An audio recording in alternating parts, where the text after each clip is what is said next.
Hey guys, this is Aman Mittal welcoming you all to Daily News Nuts, an initiative of Prep Nuts. Today the date is 9th of May 2020 and today we shall be seeing near about 7 articles from the Hindu, 2 articles from Indian Express and 3 articles from PIB. तो आज हम total near about 12 articles देखेंगे. Coming on to the first page of the Hindu, यहाँ पे दो news आज important है. The first is green tribunal directs LG polymers to deposit 50 crore rupees. जैसे कि हमने देखा था कि स्टीरीन गैस लीक हुई कल विशाखापट्टनम में और उसके कारण कुछ लोगों की डेथ्स भी हुई और काफी लोग उससे अफेक्ट भी हुए.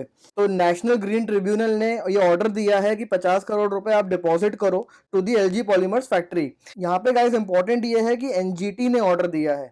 तो आपको पता होना चाहिए कि केमिकल डिजास्टर्स जब भी इंडिया में हिट करते हैं तो कौन सी अथॉरिटीज कॉम्पिटेंट होती हैं उन्हें टैकल करने के लिए. तो यहाँ पे एक एनजीटी हमारे सामने आई है. मैंने आपको पहले भी कहा था कि केमिकल डिजास्टर से रिलेटेड जो इंडिया में स्टैचूज हैं वो काफी ज्यादा वेग हैं. आपको एक जगह कलेक्टिवली कहीं पे भी स्टैचूज नहीं मिलेंगे देखने को.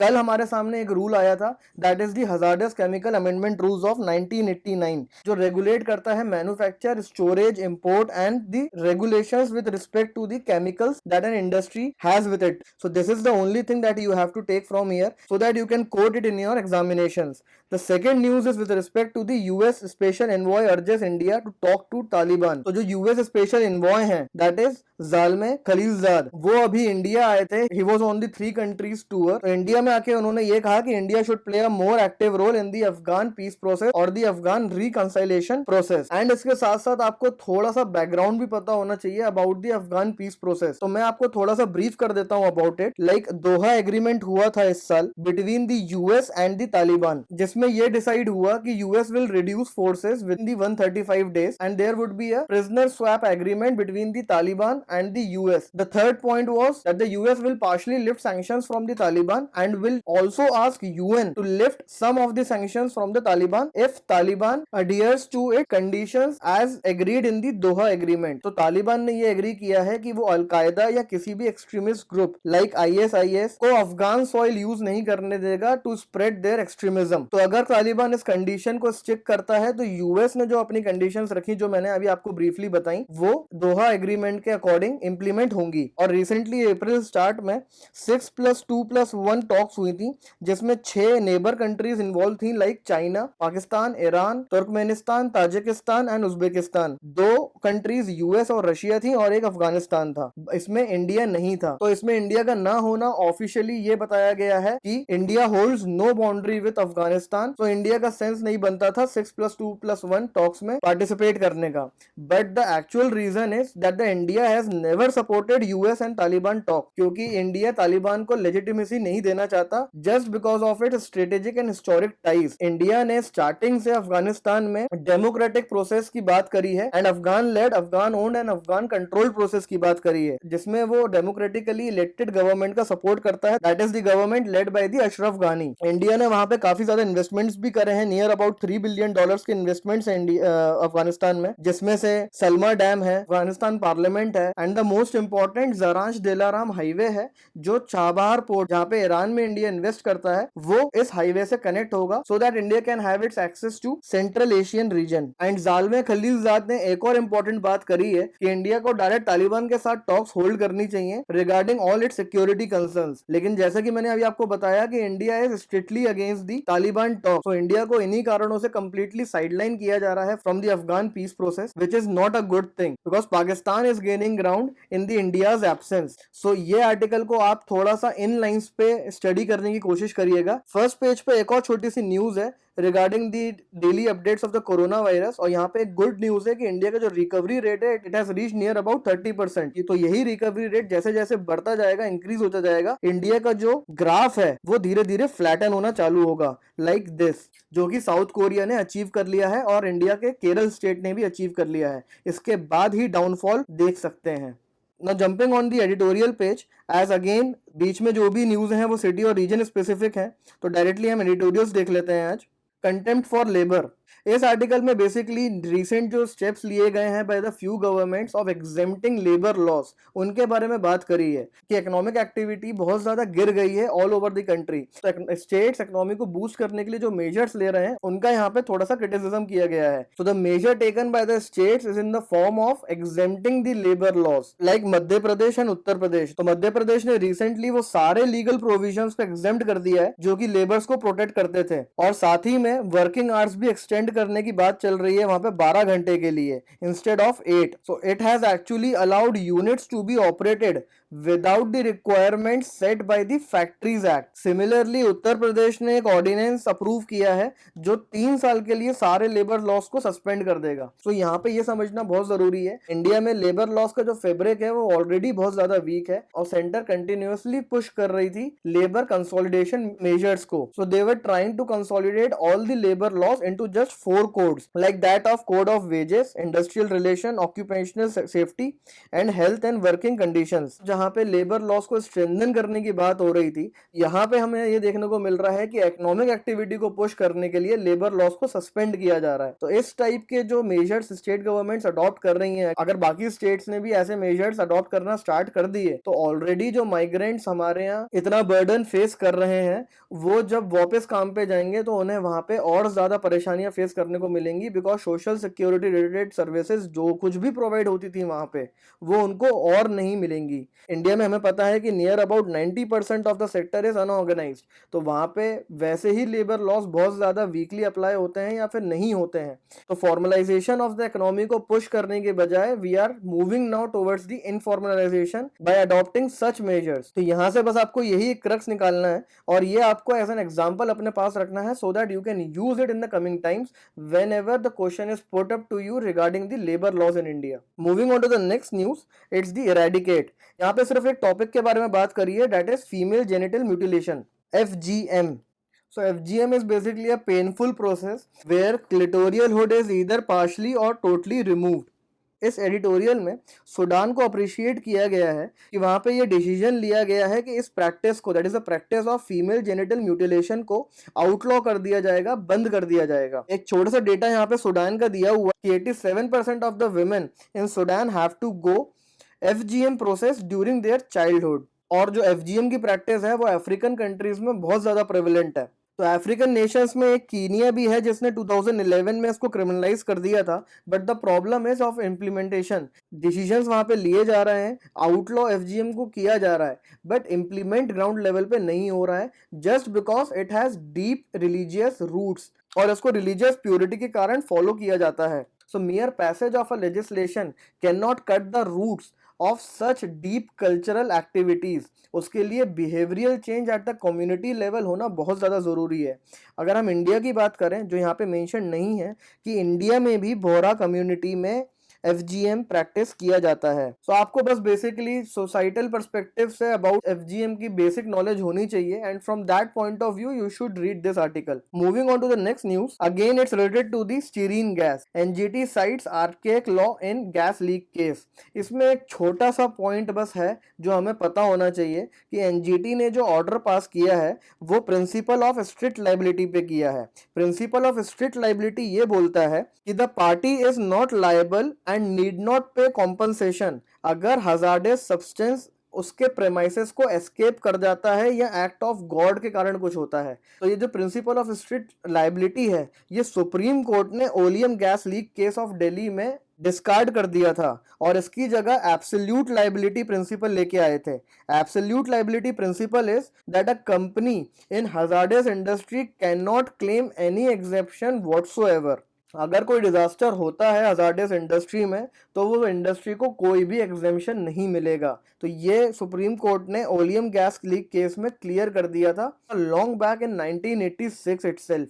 उसके बावजूद NGT ने जो नया ऑर्डर पास करा है वो प्रिंसिपल ऑफ स्ट्रिक्ट लाइबिलिटी में करा है, जिसमें अगर हजार्डियस इंडस्ट्री जहां पे कोई डिजास्टर हुआ है वो एग्जेम्पशंस ले सकती है। So it's an error of judgement जिसको टाइमली करेक्ट करना बहुत ज्यादा जरूरी है। So here you should know about the principle of strict liability and the absolute strict liability. Moving now on to the page number 11, India should talk to Taliban, discuss terror concerns directly. Again यहाँ पे वही सारी बातें हैं जो हमने front page पे discuss करी थी regarding that the India should play an active role in the Afghanistan peace process, and second is the India should directly hold talks with the Taliban with regards to all its security concerns. So these are the new developments with regards to the US-India relations, Afghan peace process and the India-Afghanistan relations जो आपको पता होने चाहिए, and you should update it in your international affairs notebook. Moving on to page number 14 now, there's a small news. India sends essential medicines to Colombo. तो India की यहाँ पे soft power की बात करी गई है, जिसमें इंडिया ने near about 12 ton gift consignment of essential medicine Sri Lanka को प्रोवाइड करा। तो ये थर्ड कंसाइनमेंट था, इसके पहले 2 गिफ्ट कंसाइनमेंट्स इंडिया पहले भी भेज चुका है श्रीलंका को। तो ये एक्ट ऑफ असिस्टेंस जो इंडिया ने अपने नेबरहुड में शो किया है, ये एक इंडिया श्रीलंका टाइज में नया डेवलपमेंट भी है और इंडिया की सॉफ्ट पावर को री एनर्जाइज करता है, जो कि इंडिया फॉरेन पॉलिसी का बहुत इंपॉर्टेंट पार्ट है। तो आपको बस ये पता होना चाहिए कि during the covid pandemic India ने श्रीलंका को 4 बार कंसाइनमेंट्स दिए थे as a gift consignments of essential medicine. This was the last article of the Hindu and now we shall be seeing 2 articles from the Indian Express. Editorial section में एक article mentioned है Indian Express में, let down by the law. इसमें हमें सिर्फ एक चीज पकड़नी है, that is the inter state migrant workman act of 1979। You don't have to worry about its detailed provisions. You just have to remember that there is an act like Interstate Migrant Workmen Act, जो कि interstate migrants जो हैं उनकी needs को take care करता है। तो इस आर्टिकल में ये बात करी है कि इंटरस्टेट माइग्रेंट एक्ट जो है वो स्टेट्स ने प्रॉपरली इंप्लीमेंट नहीं किया, जिसके कारण ये पता लगाना मुश्किल हो गया कि कितने माइग्रेंट्स किस स्टेट में हैं और वो किस कंडीशन में है, किस सेक्टर में काम करते हैं। क्योंकि ये जो एक्ट है ये क्लियरली इंस्ट्रक्ट करता है कि हर माइग्रेंट रजिस्टर होना चाहिए और जो भी कॉन्ट्रैक्टर किसी माइग्रेंट की सर्विस लेता है वो कॉन्ट्रैक्टर भी लाइसेंस्ड होना चाहिए। तो रजिस्ट्रेशन बहुत इफेक्टिव होता है इस एक्ट से अगर इसका इम्प्लीमेंटेशन प्रॉपर तरीके से हो, बट ऐसा नहीं हुआ, जिसके कारण हमें अभी माइग्रेंट से रिलेटेड इतनी ज्यादा प्रॉब्लम्स देखने को मिल रही हैं कि कौन से माइग्रेंट्स किस स्टेट में काम कर रहे हैं और किस सेक्टर में काम कर रहे हैं और उनकी नीड कितनी हो सकती है। तो इस आर्टिकल में बस यही कहना है कि जो भी हर्डल्स हैं जिसके कारण इम्प्लीमेंटेशन नहीं हुआ इस एक्ट का, उन हर्डल्स को इस एक्ट को रैशनलाइज करके हटाया जाए और इस एक्ट को स्ट्रिक्टली इंप्लीमेंट किया जाए across all the states so as to avoid in future such conditions as we are seeing now. Moving on to the next article of the Indian Express, a new concern early locust. तो locust warning organization LWA ने ये observe करा है कि large number of locust are seen in the Rajasthan की Sri Ganganagar district और Jaisalmer districts में locust देखे गए हैं। तो लोकस्ट बेसिकली ग्रास हॉपर्स होते हैं, दे आर पॉलीफेगस। इसका मतलब they can eat wide variety of crops and the second is that they multiply very rapidly. तो लोकस्ट अटैक्स इंडिया में जनरली जुलाई अक्टूबर में होते थे, बट इस वक्त अगर लोकस्ट अटैक हो रहा है तो उसके पीछे रीजन क्या है वो यहाँ पे मेंशन्ड है कि 2018 में 2 साइक्लोनिक स्टॉर्म्स आए थे ओमान में और यमन में, जिनका नाम था मेकुनु एंड लुबान साइक्लोनिक स्टॉर्म्स, जिनके कारण वहां पे टेम्पररी लेक्स बन गए और वो एक थ्राइविंग ग्राउंड्स बन गए इन लोकस्ट के। तो लोकस्ट वहां पे जनरेट होना स्टार्ट हो गए और वो मूव कर रहे हैं towards India now. So this is again a thing of concern for the agriculture sector of India because locust attacks threaten the food security as they already have done it in the Kenya, Somalia and Ethiopia. तो India में to avoid locust outbreak basically organophosphate insecticides use करे जाते हैं और ये अभी भी effective हैं। ऐसा नहीं है कि लोकस्ट इवॉल्व कर गए हैं और ये पेस्टिसाइड्स का उन पे असर नहीं होता है। This is a good thing कि ये पेस्टिसाइड्स आज भी यूज करने पे, तो इंडिया को इस वक्त बस यही ध्यान रखना है कि लोकस्ट अटैक्स को ट्रैक करे, उनकी मूवमेंट्स को ट्रैक करे और अकॉर्डिंगली मेजर्स ले। So this was all that you should extract from this article and now we shall be seeing quickly 3 articles from the PIB. The first article of the PIB is Gadkari Lords completion of Kailash Mansarovar Yatra route from Dharchula to Lipu Lake. तो Lipu lake एक पास है उत्तराखंड में जो कि India को तिब्बत से connect करता है और ये ट्राई जंक्शन पे है इंडिया, तिब्बत और नेपाल के। दैट इज अगर ये इंडिया का उत्तराखंड है और यहाँ से नेपाल स्टार्ट हो रहा है तो ये पास यहाँ पर है, तो ये तिब्बत को कनेक्ट करता है और कैलाश मानसरोवर यात्रा जो होती है उसका रूट एक ये भी है। जो सेकेंड पास है कनेक्टिंग कैलाश मानसरोवर वो नथुला पास है जो कि सिक्किम में है। सो इस आर्टिकल से बस आपको लिपू लेक पास के बारे में पढ़ना है, इसको आप एटलस में एक बार देख लीजिएगा। उत्तराखंड ने आपको रफली यहाँ पे बता दिया है कि उसकी लोकेशन क्या है। So from mapping point of view Lipu lake आपको पता होना चाहिए कि इंडिया में कहाँ पर है और उसकी सिग्निफिकेंस क्या है। The second news from the PIB is Government of India and AIIB sign agreement for $500 million COVID-19 support for India. So recently Asian Infrastructure Investment Bank ने इंडिया को सपोर्ट एक्सटेंड करा है $500 million का. The thing to be noted about this agreement is that this is the first ever health sector support from the bank to India. ये पहली बार ऐसा है कि हेल्थ सेक्टर के लिए सपोर्ट एक्सटेंड किया गया है. बाकी जो दो चीजें इसमें देखने लायक हैं, the first is a fact which is 70% of the new infectious diseases are zoonotic in nature, that is they are emerging through the human animal contact. And the second is कि वर्ल्ड बैंक ने भी India को extend करा है support of 1.5 billion dollars. तो in total India को 2 billion dollars का support मिला है, 1.5 from the world bank and 0.5 from the AIIB. और ये चीज़ें आप फिनेंशियल मोबिलाइजेशन में भी यूज़ कर सकते हैं, जो हम रिपीटेडली देखते आ रहे हैं कि इंडिया को फाइनेंसेस मोबिलाइज करने हैं for its second stimulus package.